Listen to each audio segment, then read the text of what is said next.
but what history says about the future of this Texans organization is what we were looking at in regards to the Jacksonville Jaguars last year, after they had gone from the worst team in the AFC South to the best, won the division in 2022. The sustainability factor. How often are teams able to make that type of significant jump where they go worst to first? What do they do the next year? Less than 50% of the time, Robert, that team that goes worst to first does not win the division the following season. Doesn't make the playoffs the following season. So the Texans might have, by a lot of people's estimation, played over their heads, overachieved, played outside of their talent level this year to do what they did.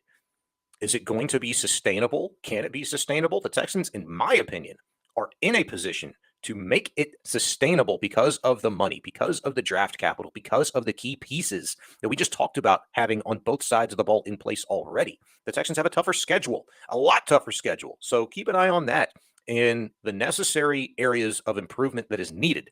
Do the Texans meet those standards? And then can they put it all together? They're going to have some depth to do it next year within this division and tough schedule. That's going to be an interesting follow. Your colleagues at 610, Payne and Pendergast, brought up the Astros as an example. They shocked everybody, as we remember, by making the playoffs in 2015, but then missed the playoffs in 16 prior to their historic run. But, Shaun, I'm not sure it's apples to apples because the Astros starting pitching at that point wasn't rock solid. And I'll compare starting pitching, to an NFL quarterback. I have more faith in Stroud, the equivalent of the starting pitching of the Astros, than I did in Keuchel, McCullers, and McHugh to hold it down. And Shaun, the other thing in the Texans' favor, potentially, is health. You talked about, well, they didn't have the depth.